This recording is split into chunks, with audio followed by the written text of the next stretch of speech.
Hey, what's up? It's Tati and I am back with another video, and this time I'm giving my predictions for Forbidden Door.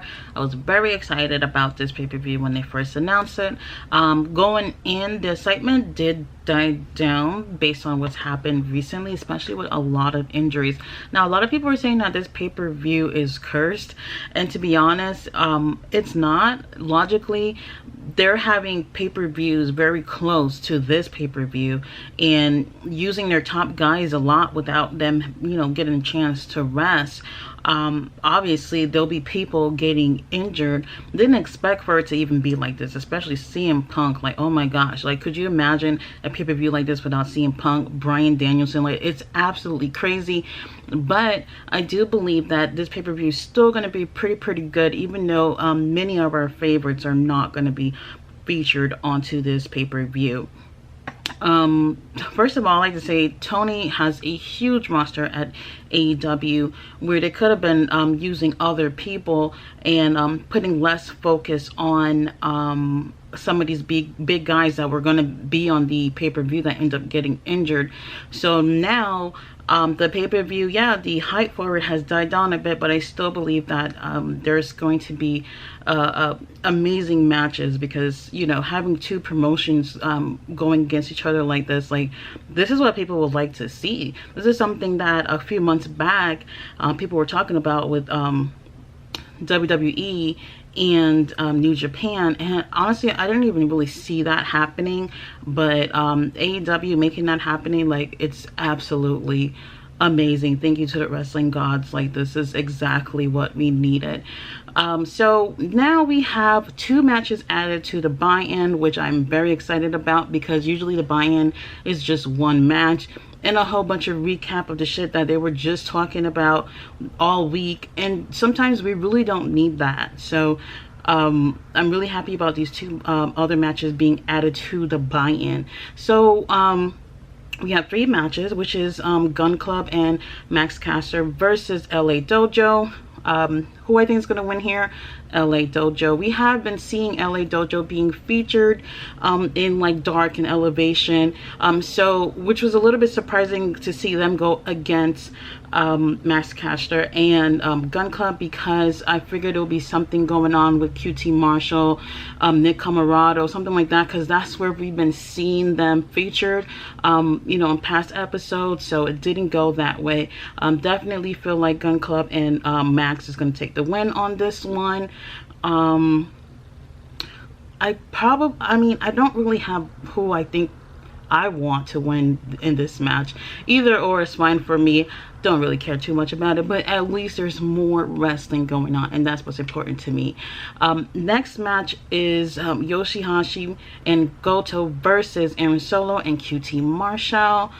Well, obviously know what's going to happen here. If Aaron Solo and QT ends up winning, I would be really surprised. You already know, like, QT is usually jobbing like 99% of the time, so that's pretty much where I think they're going with this.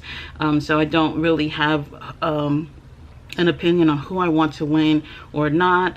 That's just how I feel. I feel like Aaron and QT are not going to win this. And next we have Keith Lee and Swerve Strickland. Now, I really like this tag team. I'm really sad to see that they're having issues so early on.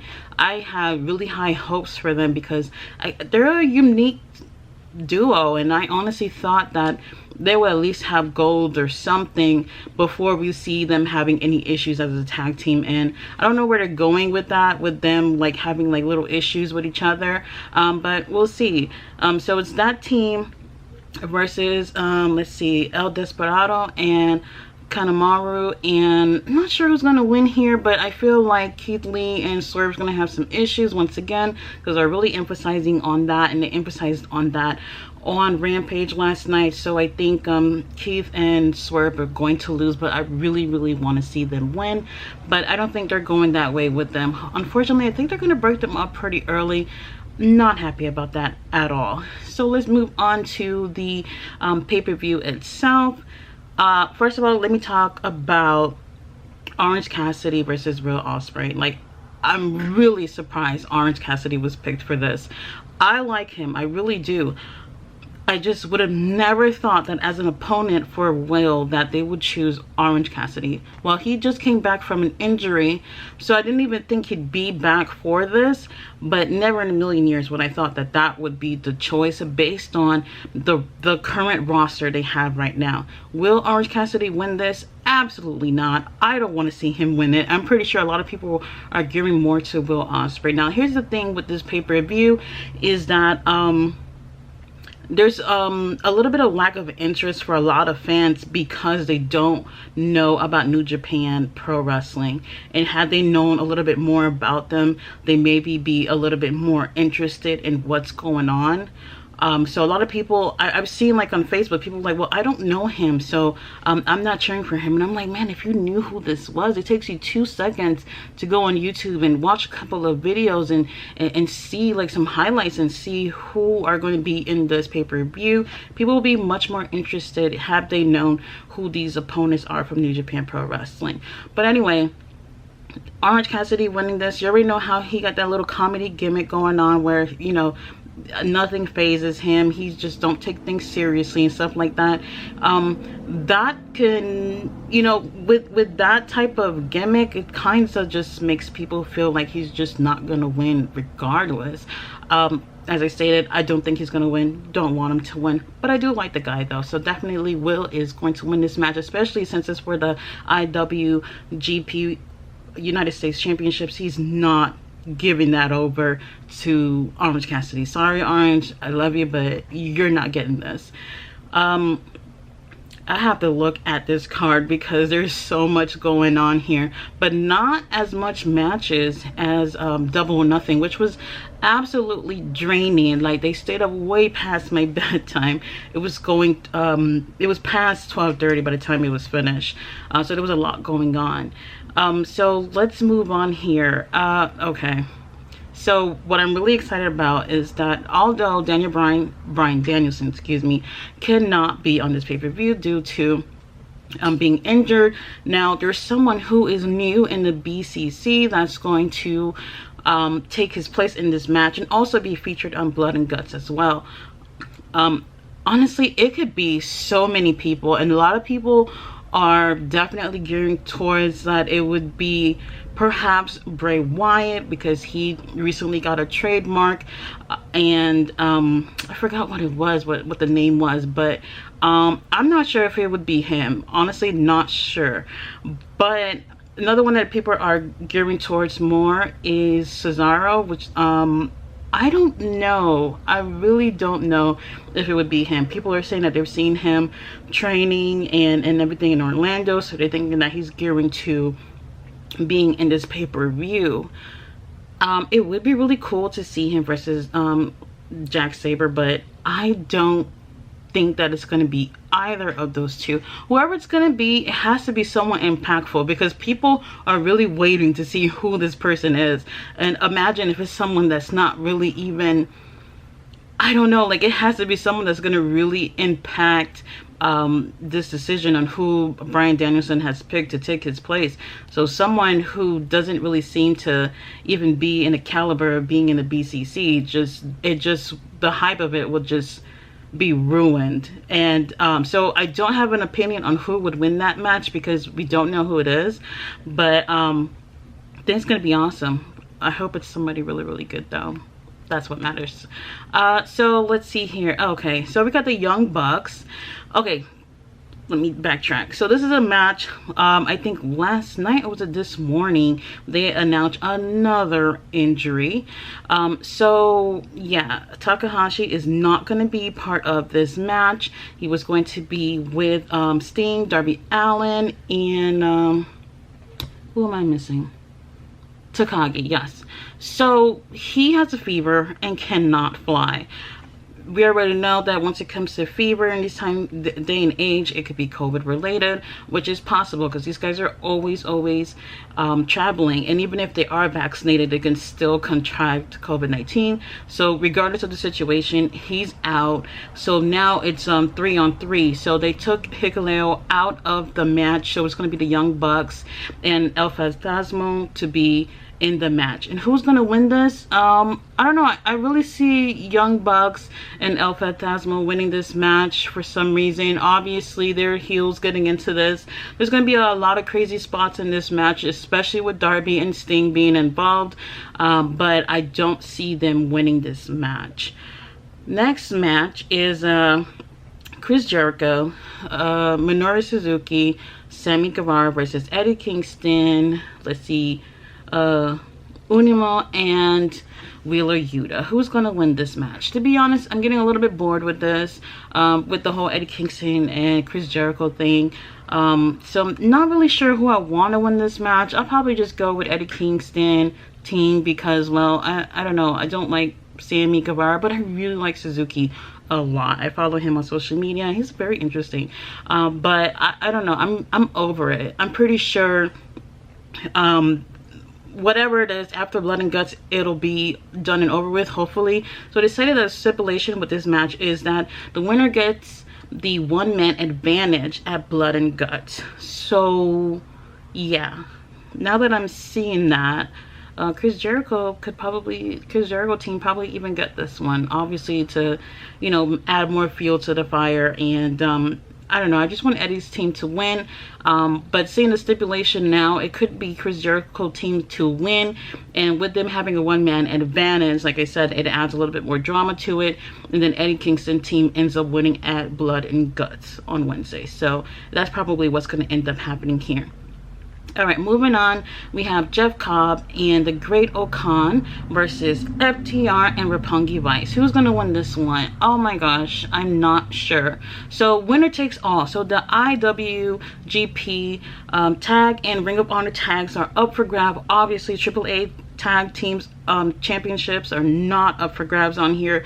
We already know why, with the drama with them and everything. But so those titles are not up for grabs. So even if FTR were to lose, they'll still have some gold onto them. And you know what? I think it's okay if they lose. I do not mind if they lose this, because then they'll probably be featured into the AEW Tag Team Championship scene with the Young Bucks. So if they move towards that, that'll be really great. I don't mind seeing them winning gold, AEW Tag Gold. So if they lose, I'm okay with that. Who's going to win? I'm gearing more towards Roppongi Vice on this one. I don't, man, you know what? I don't know. I don't know. Like, it would be cool if FTR would have won this one, but I want to see Roppongi Vice win. But who should win here? I don't, who would win? It would be cool with FTR. So you know what? I'm gonna go here with Jeff Cobb and O-Khan winning this. FTR, they'll still have AAA tag gold, but they'll move on to being in the AEW tag team scene with the Young Bucks. Probably get something going on with them. So I don't mind seeing that happening. But I really would like to see Roppongi Vice win this. Okay. AEW All Atlantic Championship match. I'm really excited for this one. You already know Ishii was taken out of this match, so Clark Connors did replace him. So it was versus Malachi Black, Miro, and Pac. Who I want to win? Pac. I'm a little bit divided between Pac and Miro, but I really want to see Pac get some more opportunities here. He's a tremendous wrestler. It would be great if he did win this one. So Pac is my pick to win. But I wouldn't be surprised that they would give this to Malachi Black. This match I'm excited for. The championship title name doesn't make any sense as far as All Atlantic, because they feature countries that are not in the Atlantic. So it's a little bit weird. But that's neither here or there. But I want Pac to win, but I see Malachi taking this. You guys, my predictions are usually like ridiculously wrong, so don't listen to me about my predictions or whatever. But I want Pac to win. Let's see, Toni Storm versus Thunder Rosa. I'm gonna be honest with you, I'm not even really concerned about this at all. Really, not because they're women's or whatever, but I don't know, something about this is just not too interesting to me with these two. But Thunder Rosa is definitely going to retain. Definitely don't see Toni getting this from her, or anyone getting from her anytime soon. So yeah, Thunder Rosa definitely winning this one. Now we move on to, oh my gosh, I thought that was the last match. Never mind. IWGP World Heavyweight Championship. This is going to be a really good one. I think this is going to be the match of the night. Adam Cole, Hangman versus Okada and Jay White. Oh my gosh, who's going to win this one? To be honest with you, I see Jay retaining here, but this is probably going to be the best match of the night. I'm really excited for this one. 100% sure this will be the best match of the night. Now moving on to the interim AEW World Championship match. Tanahashi versus Moxley. This might be the second best match of the night. It could go either way for me, but I see Moxley winning this one because people want to see Moxley versus CM Punk later down the line. It makes sense to go that route with Moxley based on CM Punk, you know, having to be gone on injury and everything. So people want to see these two. Why not give the people what they want? Moxley, I definitely see, I'm like 90% sure he'll win this one. But for me, either way, whoever wins, I'm totally cool with. So I'm really excited about this pay-per-view, even though I feel like it's just, things just started happening right after Double or Nothing, where things starting slowly to pick up. So the last few Dynamites and Rampage has kind of seemed like a little bit rushed as far as incorporating the New Japan guys into this pay-per-view. But the payoff for this night is definitely going to be worth it. I'm very, very, very excited, and I can't wait to see what happens. I wish I was there to see it. I really do.